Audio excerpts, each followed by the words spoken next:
Así que lo que vamos a hacer en esta mañana es terminar el capítulo 24, o casi el capítulo 24 de Mateo, y la semana que viene ya terminaremos con la cola, los últimos versículos de este capítulo y todo el capítulo 25. ¡Hala! Vaya sermón va a ser ese, ¿no? Bueno, ya os digo que va a ser algo más reducido, porque nos vamos a quedar con las ideas principales del capítulo, ¿bien? Que están todas interconectadas además, ¿de acuerdo? Pero hoy nos vamos a centrar en los versículos que van del 32 al 44. Mateo capítulo 24, versículos del 32 al 44. Y vamos a leer lo que nos dice la palabra del Señor. Dijo así el Señor: de la higuera aprended la parábola. Cuando ya su rama está tierna y brotan las hojas, sabéis que el verano está cerca. Así también vosotros, cuando veáis todas estas cosas, conoced que está cerca, a las puertas. De cierto os digo que no pasará esta generación hasta que todo esto acontezca. El cielo y la tierra pasarán, pero mis palabras no pasarán. Pero el día y la hora nadie sabe, ni aun los ángeles de los cielos, sino solo mi Padre. Mas como en los días de Noé, así será la venida del Hijo del Hombre.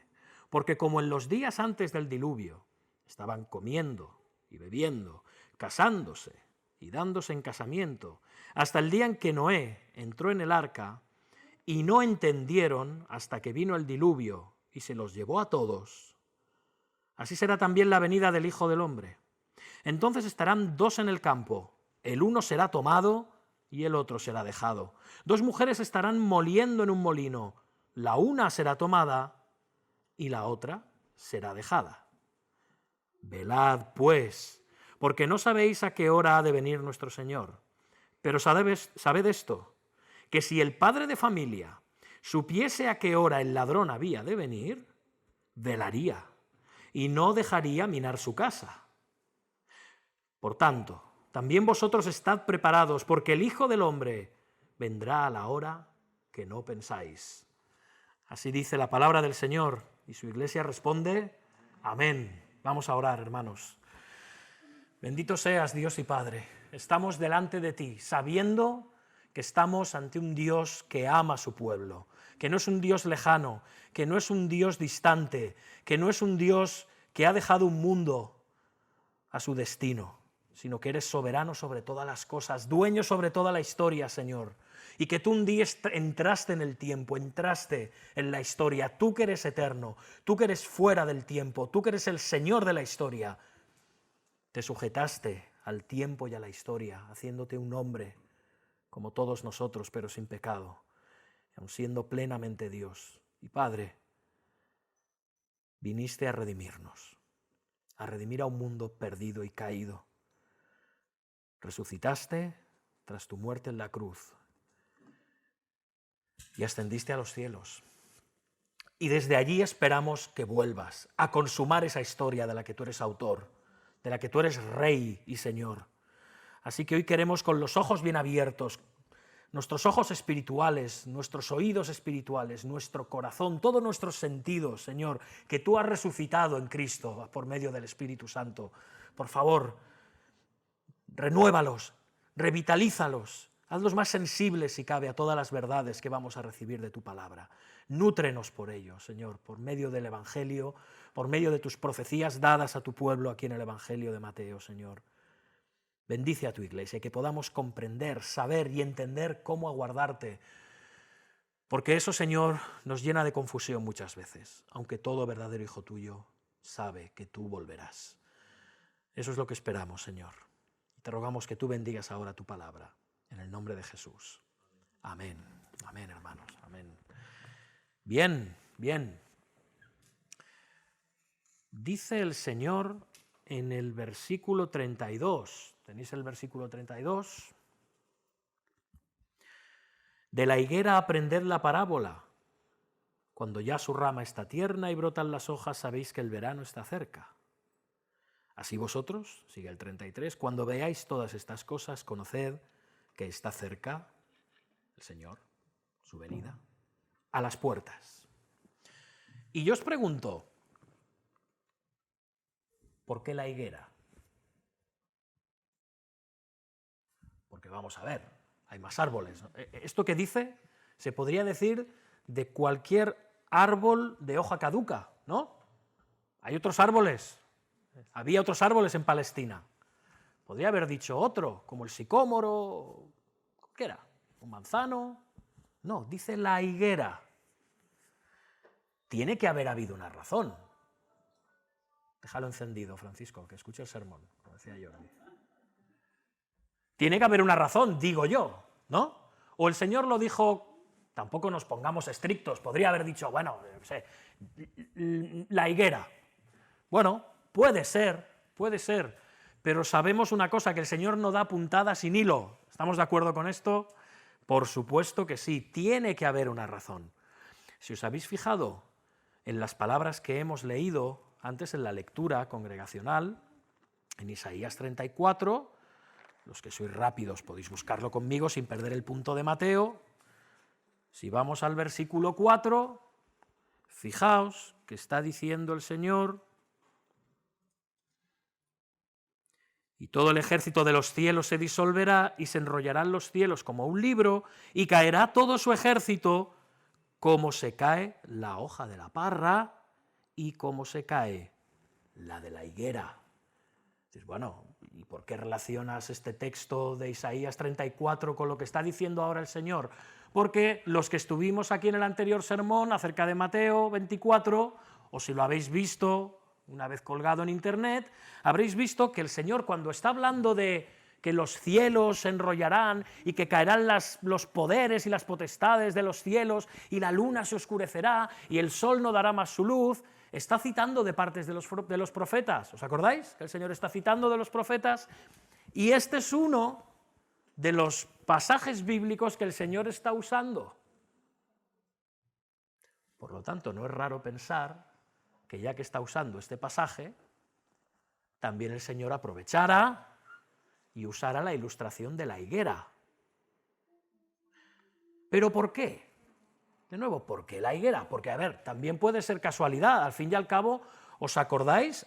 En Mateo 21, versículo 19, ¿os acordáis lo que le dice una higuera que no tiene frutos? Que te seques y que no vuelvas a dar fruto jamás. Y los discípulos se quedan sorprendidos, ¿no?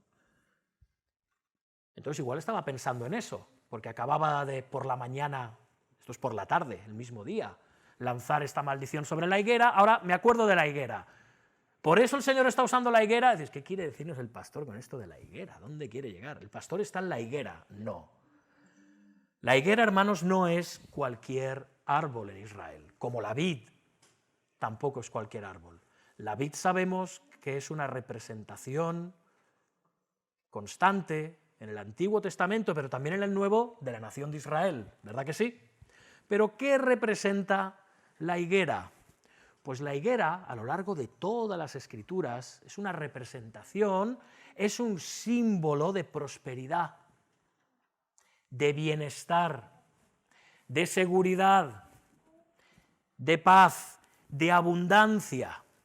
Es un árbol capaz de crecer en los sitios más secos y más inverosímiles y con menos agua del mundo.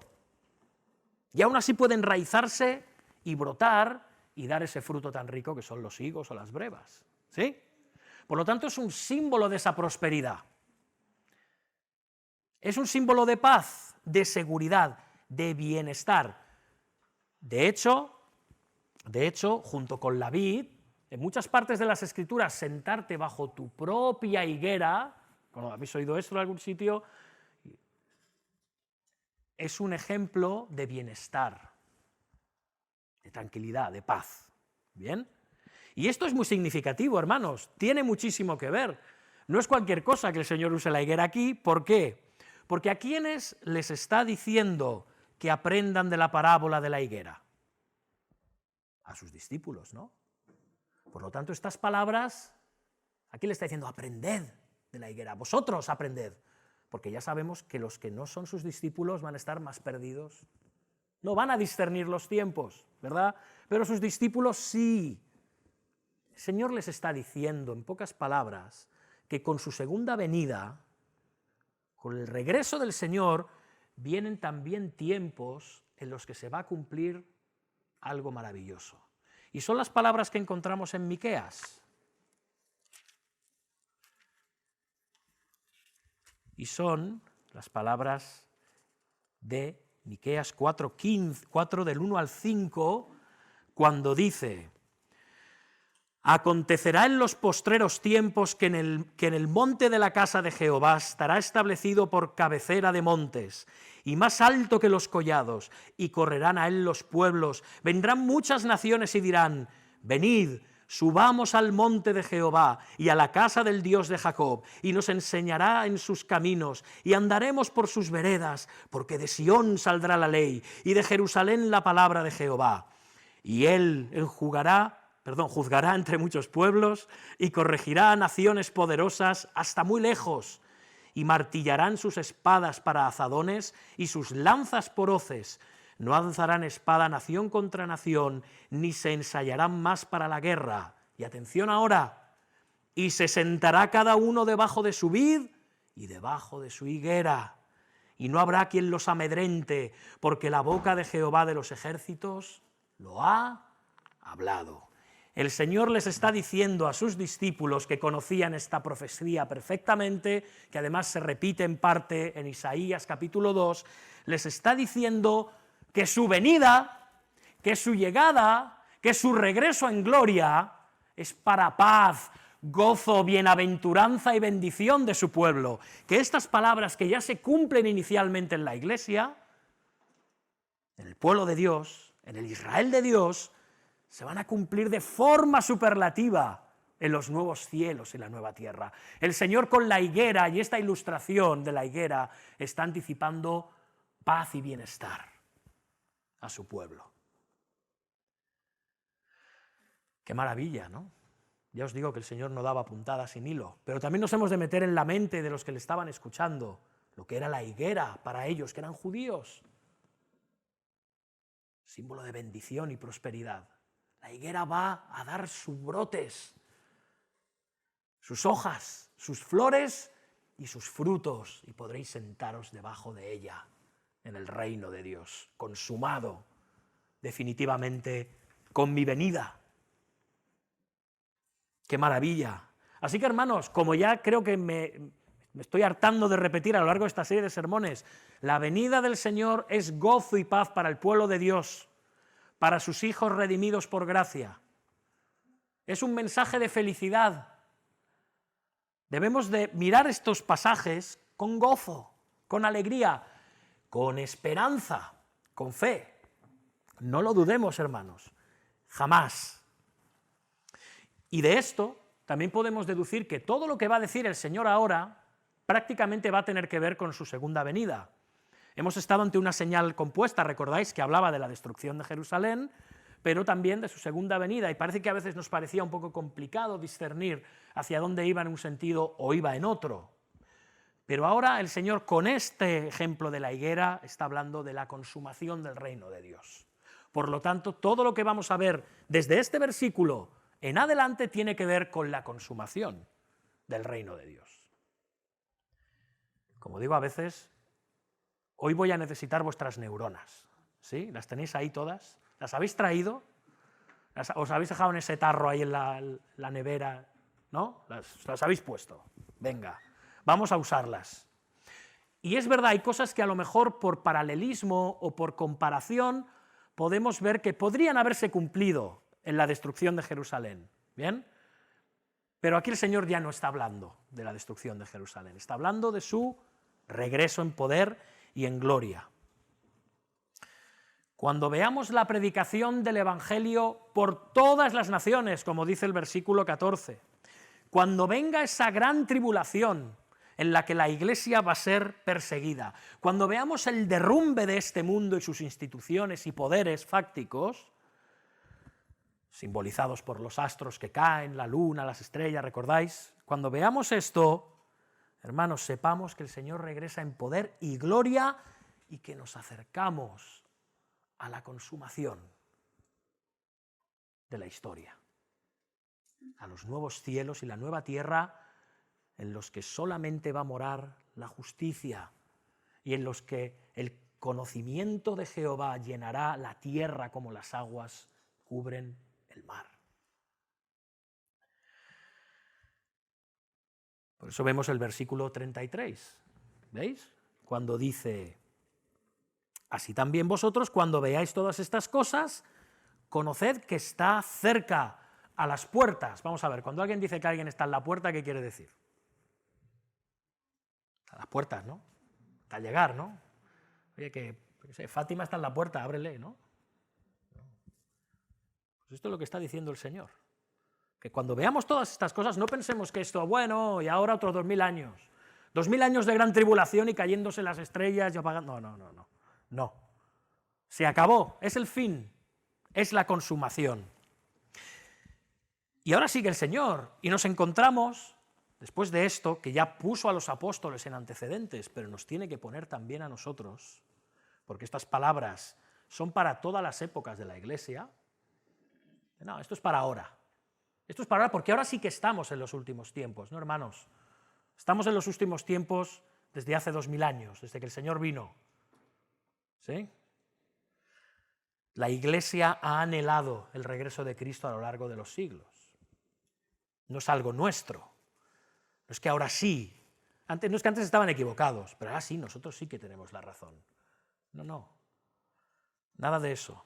Ahora nos encontramos, de todas formas, con unas palabras controvertidas y muy discutidas también en estos últimos 2000 años, cuando el Señor dice en el versículo 34, de cierto os digo que no pasará esta generación hasta que todo esto acontezca. El cielo y la tierra pasarán, pero mis palabras no pasarán. Quedándonos con la primera parte, ¿a qué generación se refiere? ¿De qué generación está hablando? La palabra generación, genea, en griego, quiere decir grupo de personas, raza, pero también periodo, era, momento histórico, grupo de personas que viven durante un momento concreto. ¿Recordáis la canción de The Who?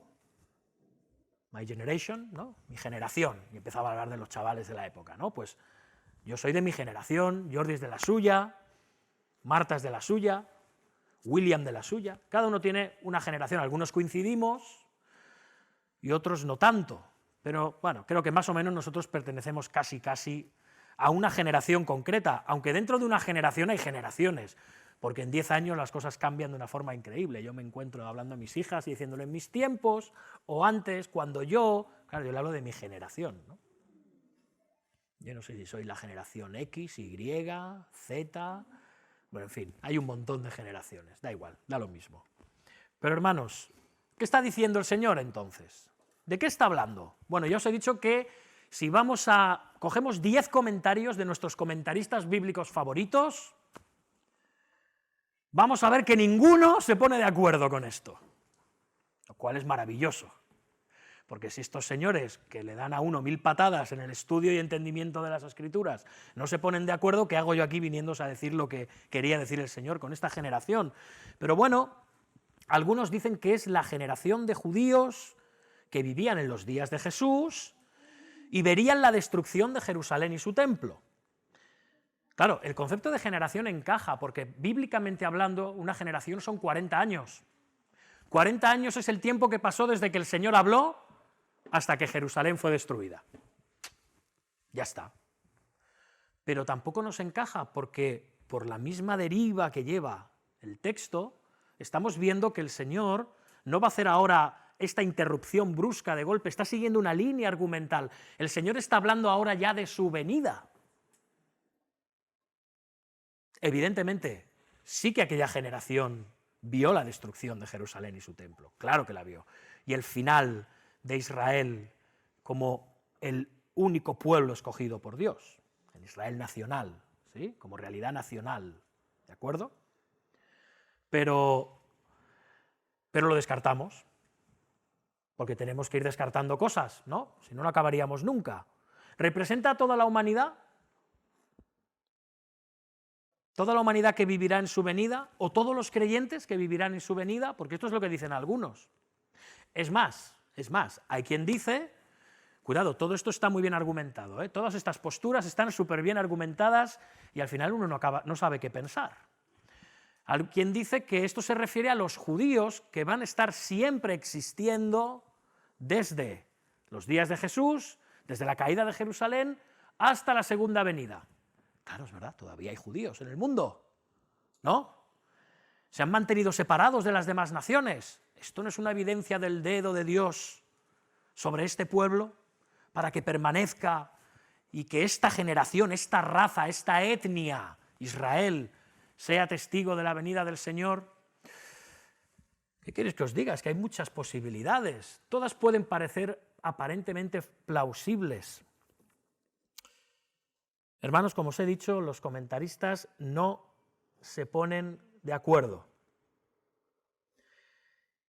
Yo, porque al final uno acaba diciendo, bueno, me tendré que quedar con algo, ¿no? Por lo que me parece a mí más razonable, me inclino por la propia inferencia del texto y creo que está apuntando al tiempo de la segunda venida, las personas que vivirán en el tiempo de la segunda venida. Que habrá personas que vivirán esa segunda venida, una generación de personas que lo verá. ¿Bien? Pero, ¿qué queréis que os diga? Tampoco pondría la mano en el fuego. Y tampoco os animo a que lo hagáis vosotros, porque es complicado. Hermanos, vamos a decir una cosa, no lo sabemos con certeza. No lo sabemos. Ciertamente no lo sabemos. Y a veces más vale que hagamos un no lo sabemos a que digamos, esto es así.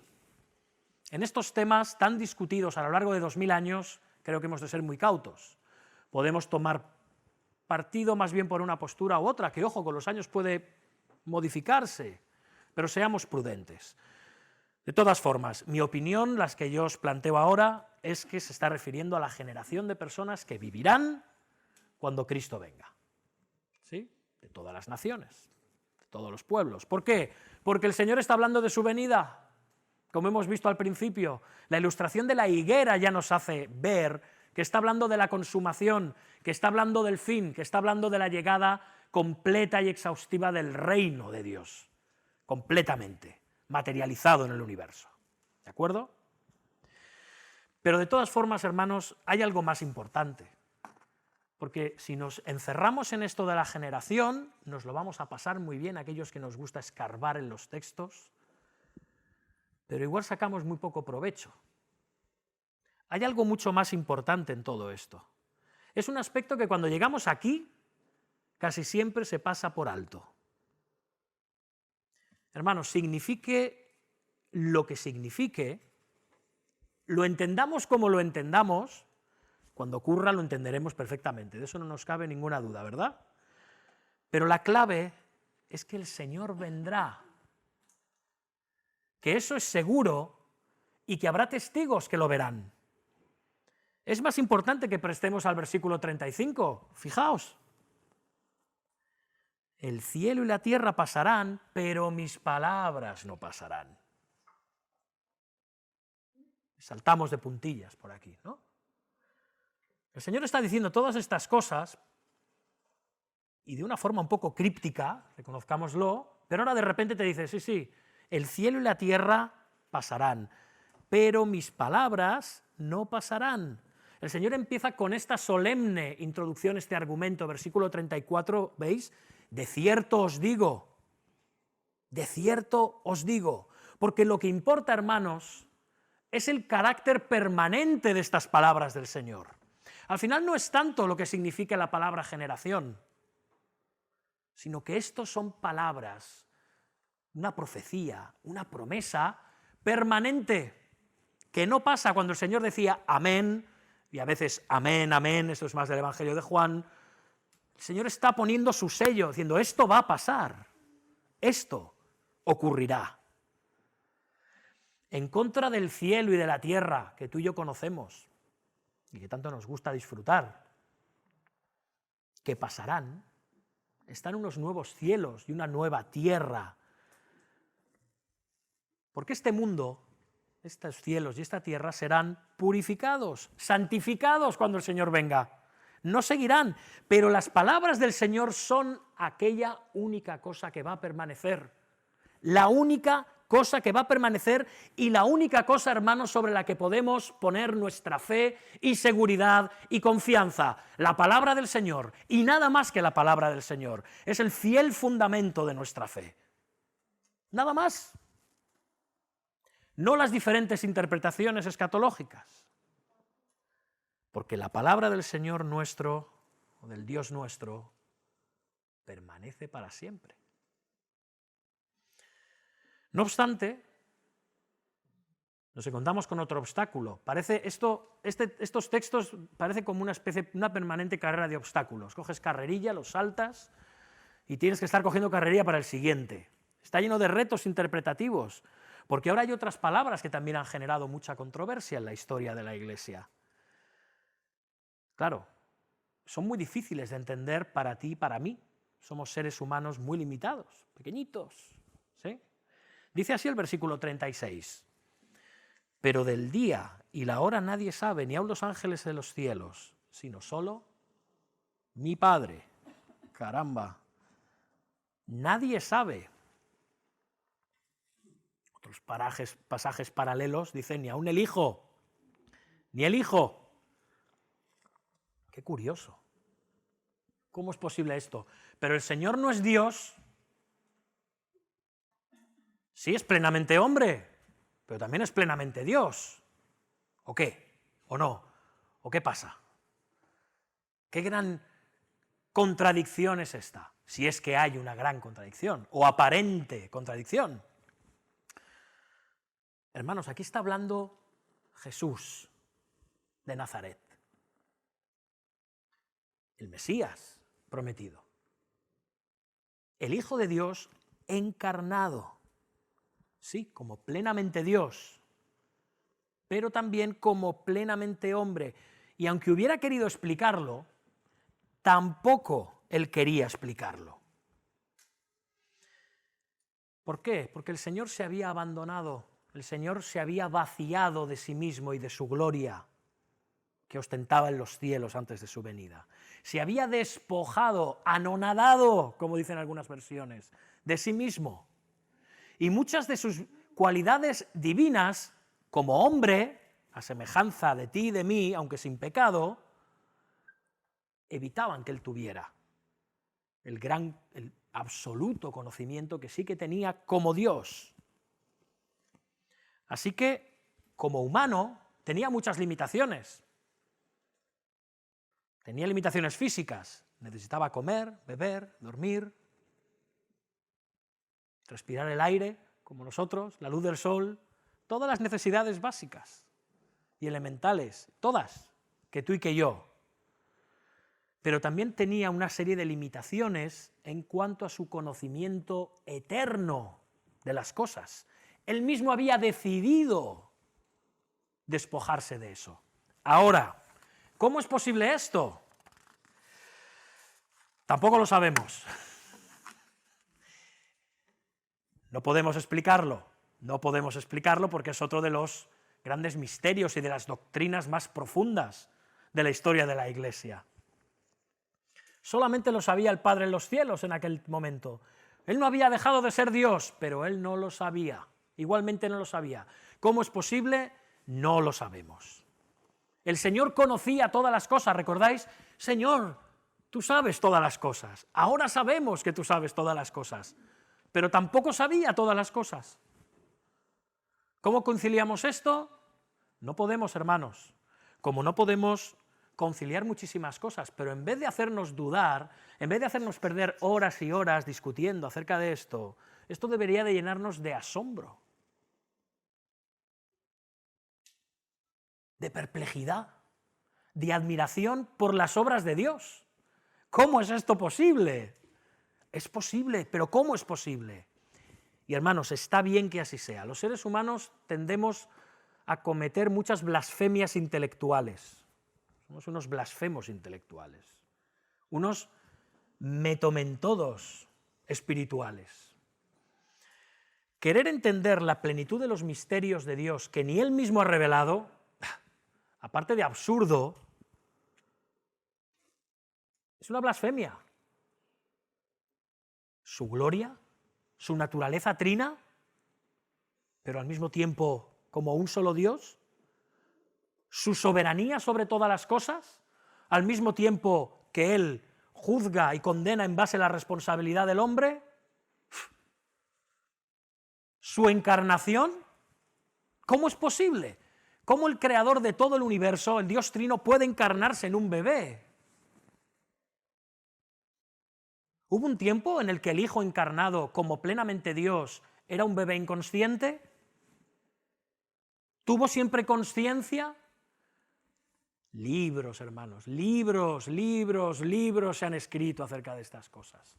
¿Y sabes a dónde se ha llegado? Al mismo sitio. No tenemos ni idea. Pero cuando queremos llegar a entender estas cosas, ¿sabéis lo que suele acabar ocurriendo? Herejías. Se producen herejías en el seno de la Iglesia, porque queremos entender aquello que nos está vedado. Hay cosas que no nos están vedadas, y no las conocemos aún, o pasamos por ellas de puntillas, no profundizamos. Eso sí, pasar horas y horas y chunchón con cosas que no nos han sido reveladas, eso nos encanta. Pues somos así, somos curiosos, pero recordad que la curiosidad, ¿qué? Mató al gato, Mató al gato. Y muchas de las herejías que hemos tenido que enfrentar a lo largo de la historia de la Iglesia han nacido de querer explicar cosas que el Señor no explica,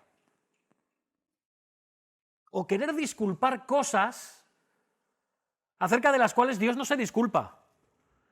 Perdón, Dios no se disculpa, Dios no pide permiso, Dios no pide perdón. Es Dios. Somos nosotros, en todo caso, quienes pedimos permiso o perdón. Pero por querer tratar a veces a Dios con términos humanos y entenderlo según nuestros términos humanos temporales, finitos, imperfectos, pecadores, pecaminosos, acabamos liándola.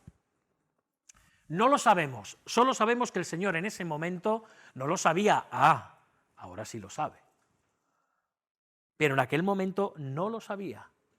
Y con el tiempo de su venida hacemos lo mismo. Él no lo reveló, ni lo ha revelado, y ahí tenemos un montón de movimientos milenaristas, también dentro de la Iglesia evangélica, vaticinando la venida del Señor cada 2 por 3. Eso sin contar con las innumerables sectas, como mormones, adventistas, testigos de Jehová y otros tantos. En 200 años, muchos de ellos no han dejado de hacer el ridículo y llevar a muchos al extravío. Fechas y años, como 1844, como 1914, como ahora 2012, era 2012, ¿no?, que se acababa el mundo según el calendario maya, y ahora no sé qué decía uno, de infausto nombre, no voy a citarlo, que si era el año pasado, ¿no?, que se acababa el mundo, o este. Bueno, hermanos, pues os podéis imaginar, ¿no? Se estaría frotando las manos cuando vino la pandemia, seguro. ¡Ya, lo he conseguido! Pues no. A mí me gustan muchísimo unas palabras de William Hendrickson que leí hace tiempo. La curiosidad es maravillosa, sin embargo no hay excusa para la impertinencia, la intromisión y el fisgoneo. Hermanos, no olvidemos las palabras de Deuteronomio 29:29. Las cosas secretas pertenecen a Jehová nuestro Dios, mas las reveladas son para nosotros y para nuestros hijos, para siempre, para que cumplamos todas las palabras de esta ley. Amén. Amén.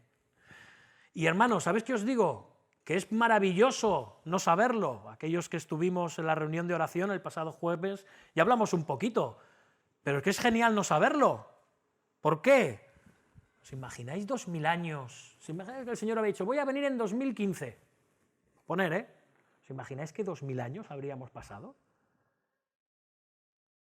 De historia de la Iglesia con persecuciones, sufrimientos, apostasías, todo lo que hemos tenido que sufrir la Iglesia de Dios individualmente, como mártires o como cuerpo. ¿Os imagináis que 2000 años más... Bueno, por un lado, que 2000 años más aburridos. Imaginamos un cristiano del siglo II, III, aún me quedan 1800 años, no me voy a enterar de nada. ¡Qué aburrimiento! ¡Qué apatía! Qué falta de celo evangelizador, ¿no? Bueno, hasta que el Señor venga. Qué falta de estímulo para vivir en santidad. No. Y qué desesperación en algunos casos. Qué desesperación. Sin embargo, todas las eras y edades de creyentes han vivido permanentemente con esta expectativa. Todas. Y sigue siendo así hoy. Y seguirá siendo después de nosotros, si es que el Señor no viene en nuestros días, hasta que Él regrese. Y eso va a ser un aliciente para una vida santa, para una vida de obediencia, para una vida de celo en el servicio a Dios, de amor a los perdidos, para llamarles al reino de Cristo. Hay sabiduría y gracia y misericordia en el hecho de que el Señor no nos haya revelado el día y la hora. Qué bien, ¿no? Yo creo que sí. No hay generación, hermanos, a lo largo de la historia de la Iglesia que no haya podido decir con fuerza, el Señor viene. Ninguna. La pregunta que yo te hago hoy, esta mañana, de todas formas, es, si sabes que el Señor viene, y sabes que puede ser perfectamente en tus días, o sea, ahora, ¿por qué como cristiano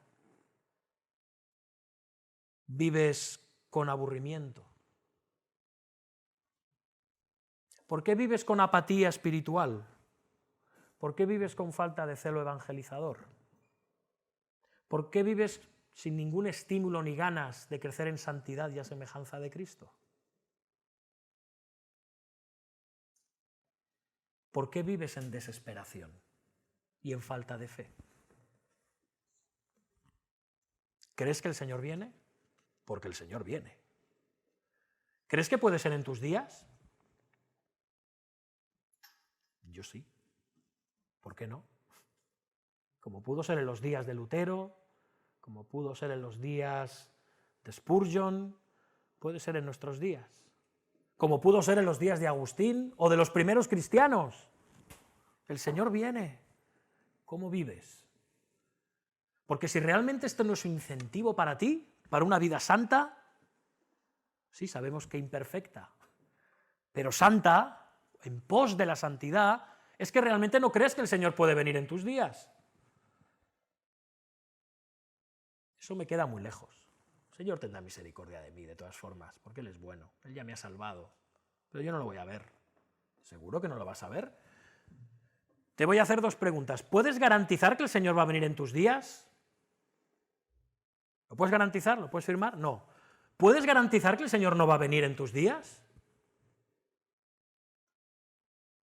Entonces, ¿qué estamos haciendo? Digo yo. Hermanos, esto es fuente de estímulo y ahora veremos por qué. Porque esto precisamente nos lleva a las siguientes palabras del Señor.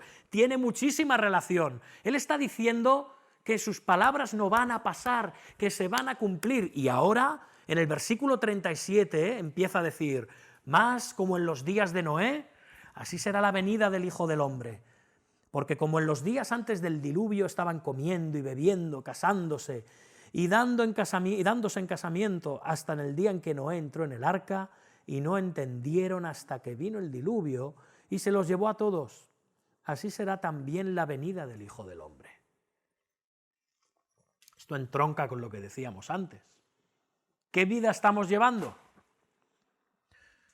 Siempre pensamos en los impíos, ¿no? Con este versículo. Claro, esto a mí no me afecta. No. ¿Por qué pensamos siempre en los impíos?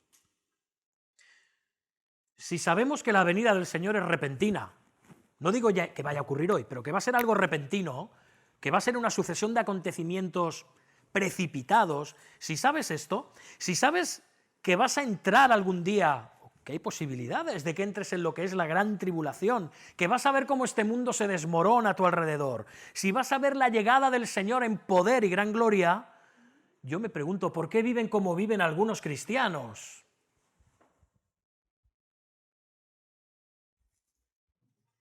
¿Por qué vivimos como vivimos algunos cristianos?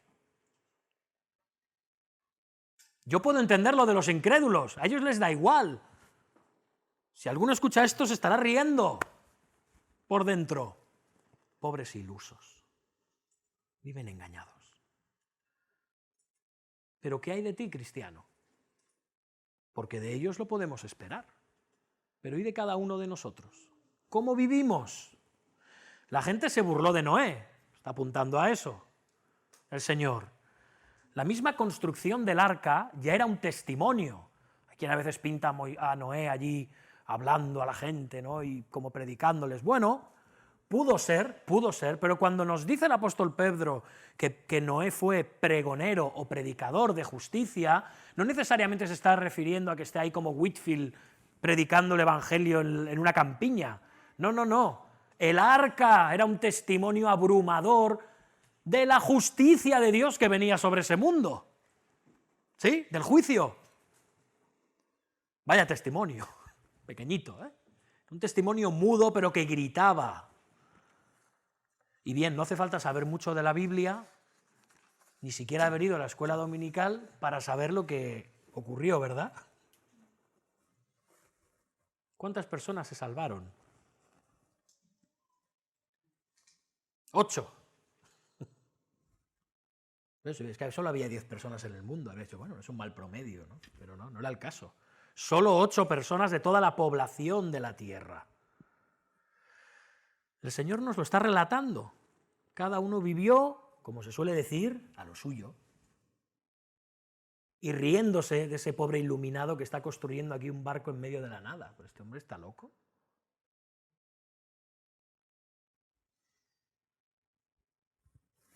Noé fue predicador de justicia, de juicio. El arca fue un testimonio de que la salvación solo estaba ahí.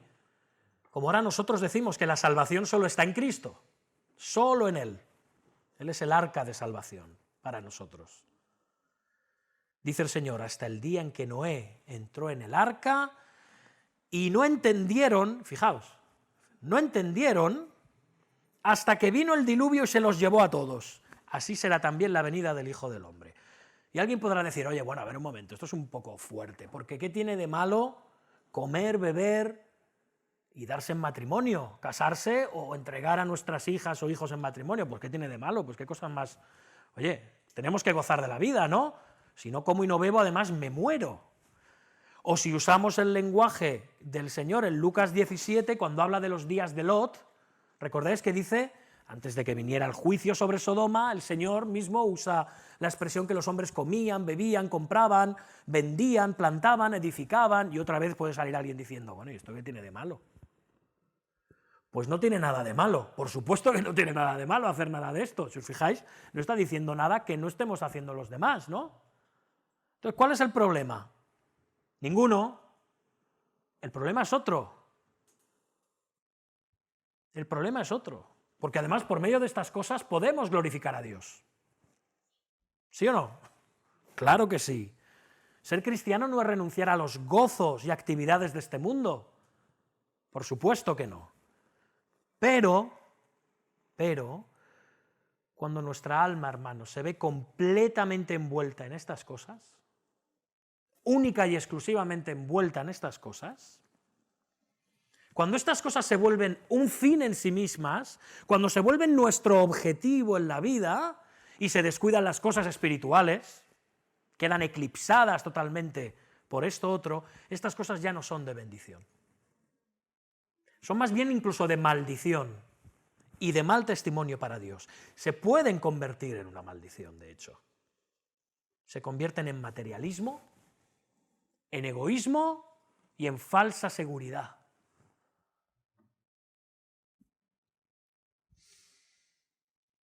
Y fijaos, dice el Señor, y no entendieron,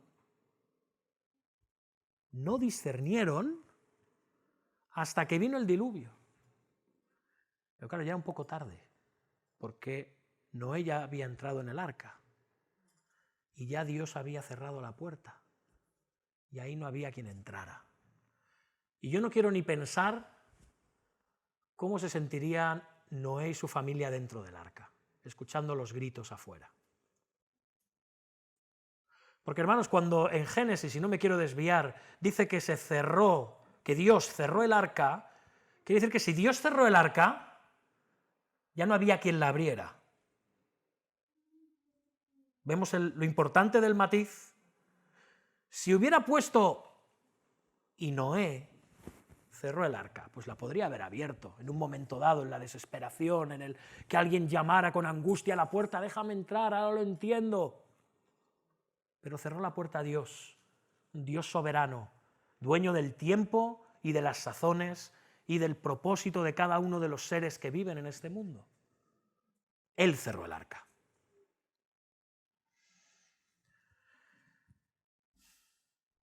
¿No entendieron? No entendieron. Y la segunda venida será así de triste y desastrosa para los impíos. Pero yo te pregunto esta mañana, ¿cómo crees que será para ti? ¿Has fantaseado alguna vez? ¿Te has montado una película alguna vez acerca de, en base a lo que pone aquí, cómo será aquel día? ¿Dónde estarás? ¿Cómo estará tu familia? ¿Qué te pasará? ¿Cómo será tu fe? Es un buen ejercicio, ¿eh? Es un muy buen ejercicio. Júzgalo por cómo estás ahora. Bueno, yo en aquel tiempo seré un adalid, un héroe de la fe, seguro. Bueno, ¿cómo estás hoy? Si hoy estás hecho unos zorros espiritualmente por los suelos, ¿qué te hace pensar que cuando el Señor venga vas a estar exultante? ¿Por qué hoy estás hecho unos zorros espiritualmente? Pregúntate por qué. Porque hay razones. Tú las sabes, tú las conoces. Y ahora, ¿qué ocurre? Pues que cuando el Señor viene ya no habrá tiempo de nada. ¿Por qué? Porque fijaos, versículos 40 al 41, entonces estarán dos en el campo, el uno será tomado y el otro será dejado. Aquí los de las películas dejados atrás lo disfrutan un montón estos versículos, pero... Dos mujeres estarán moliendo en un molino, la una será tomada y la otra será dejada, que también igual se alegra, pues mira, me quedo con los delantales de esta, ¿no? Velad pues, porque no sabéis a qué hora ha de venir vuestro Señor. Hermanos, no vamos a dedicar tiempo, porque no lo tenemos, vamos a concluir ya, no vamos a dedicar tiempo a elaborar esto porque ya dijimos en sermones anteriores que en nuestra iglesia no creemos en un rapto secreto, creemos en un arrebatamiento visible ante todo ojo y toda la humanidad de la iglesia, por supuesto, a estar con el Señor en los cielos, eso desde luego, pero de secreto nada, y que seguirá al juicio de Dios sobre este mundo y de ahí a la eternidad. ¿Sí? Será visible. El Señor viene con sonido de trompeta. Y la trompeta, no sé si habéis estado alguna vez cerca de una, pero hace pupa. Suena fuerte. Suena fuerte. Da igual lo que estés haciendo ese día, tus tareas domésticas, trabajando fuera de casa, da igual que estés sirviendo en la iglesia, que estés cuidando de tu familia, que vivas en prosperidad, en riqueza, en salud, en enfermedad. Ese día vendrá.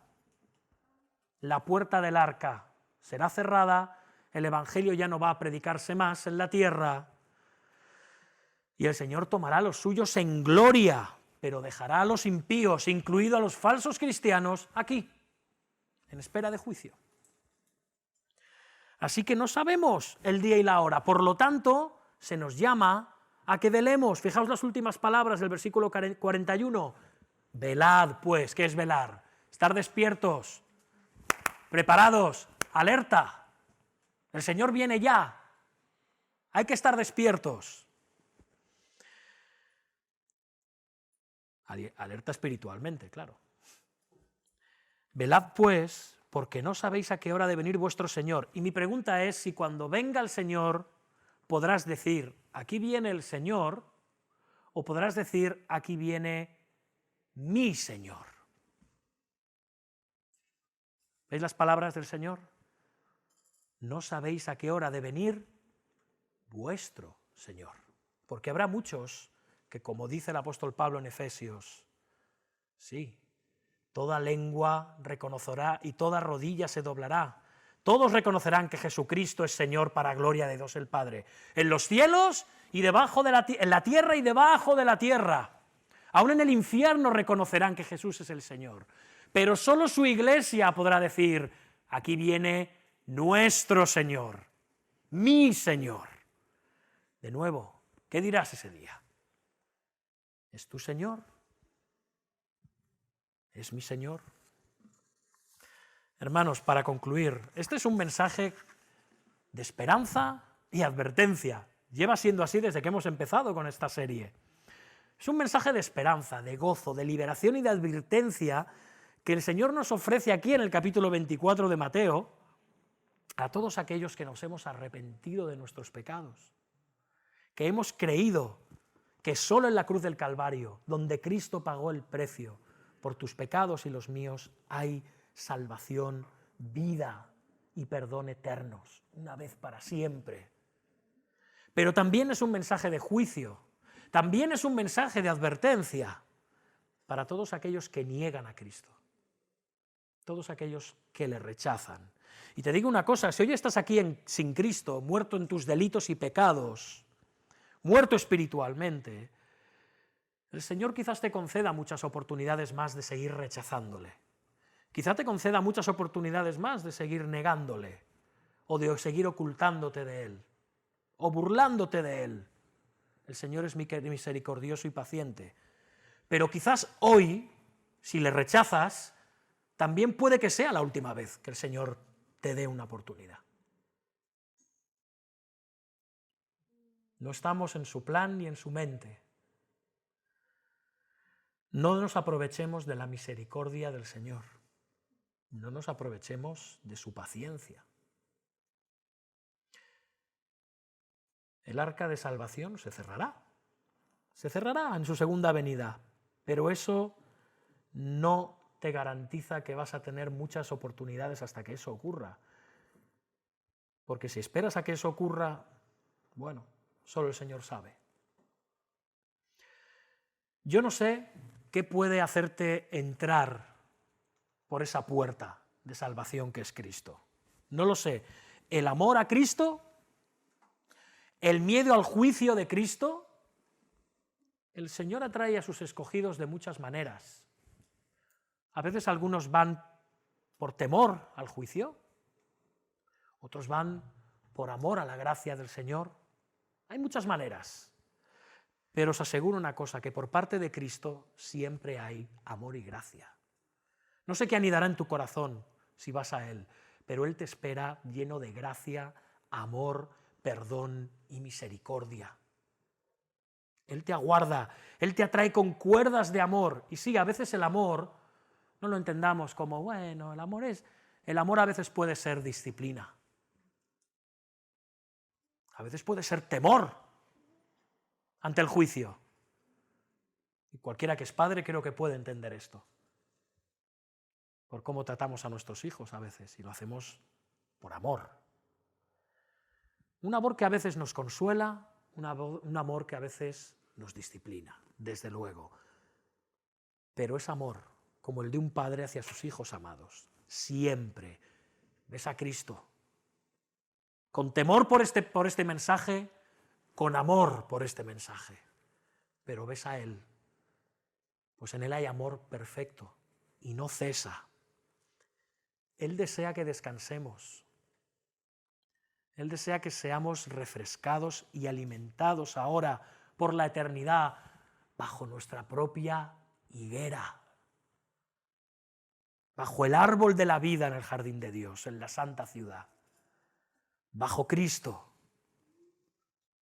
Él anhela que tengamos ahora, en el tiempo, espiritualmente, esa paz y ese gozo, que estemos bajo nuestra propia higuera, bajo su bendición y protección, ahora. Pero de forma increíble y gloriosa también ocurrirá en su venida, tras su venida, en esos cielos nuevos y tierra nueva que aguardamos. No lo olvidemos, hermanos. Los versículos 43 y 44 nos lanzan ya para concluir esta advertencia. Si el padre de familia supiese a qué hora el ladrón había de venir, velaría y no dejaría minar su casa. Por tanto, también vosotros estad preparados, porque el Hijo del Hombre vendrá a la hora que no pensáis. ¿Te imaginas que te dan el chivatazo de que viene un ladrón a casa? Y tú te lo crees. Sabes que los indicios que te dan son verdaderos. Porque lo ves, lo sabes, lo crees, es verdad, es que viene. Es que todo lo que me dice, es que es verdad, viene. Avisas a la policía no te va a hacer ni caso, que lo sepáis. Porque la policía, sin una prueba evidente, no va a empezar a rondar tu casa porque a ti te ha dicho un pajarito que te van a venir a robar. Pero tú estás allí en casa, lo crees, lo esperas, sabes que viene. Y entonces por la noche te metes en la cama y te pones a dormir. Y contigo toda tu familia. Os acostáis y os dormís. ¿Haremos eso? ¿Por qué tantos cristianos viven así? No podemos vivir así. La segunda venida, hermanos, esto no debe hacernos sentirnos mal. Lo que debe hacer es que saltemos sobre nuestros asientos y nos resolvamos a vivir vidas entregadas y santas al Señor, sirviéndole en cualquier área en la cual Él nos haya puesto, predicando su evangelio, aguardándole con gozo, confiando en Él, siendo santificados en Él, consolados por Él, viviendo en comunión con la Iglesia, con su cuerpo, siendo miembros plenos del cuerpo de Cristo. Y no dormir. Porque si no estaremos haciendo como un necio, como un iluso, permitidme, como un tonto. Y no queremos vivir así. No, hermanos, no seamos insensatos, no seamos incrédulos. Recordemos siempre las palabras del Señor. Por tanto, también vosotros, oh discípulos míos, estad preparados, porque el Hijo del Hombre vendrá a la hora que no pensáis. Hermanos, el gozo y la paz y las bendiciones que sentiremos en su venida están por encima de todos los ladrones de gozo y paz que puedan haber en este mundo. No lo dudemos. Este mundo está destinado a desaparecer, pero nosotros no. Por lo tanto, hermanos, también vosotros, nosotros, estemos preparados. Amén. Amén, hermanos. Vamos a orar. Bendito Dios y Padre eterno, te damos gracias infinitas por tu bendita misericordia, Señor. Gracias porque tú nos avisas, gracias porque tú nos adviertes, gracias porque tú nos informas, Señor. Gracias. Gracias porque en tu palabra podemos ver cómo tú vuelves y cómo será el mundo cuando vuelva. Señor, no queremos ser como los insensatos, que aun sabiéndolo nos vamos a dormir, Señor. Que podamos vivir toda nuestra vida cristiana confiando en ti, pidiéndote en tu gracia que nos reavives, que nos des esa esperanza, esa confianza, esa fe en que tú regresas, que tú cambiarás la faz de este mundo, que quitarás toda lágrima, todo llanto, todo dolor, todo quebranto, toda maldad, toda enfermedad, toda muerte, todo pecado. Todas las cosas anteriores pasaron. Nuevas cosas vienen, Señor. Nuevas creaciones hay en ti. Tú las has hecho en nosotros, en nuestra alma. Aguardamos que tú lo hagas en todo el universo. Te damos gracias, Padre. Te damos gracias en el nombre de Jesús. Amén.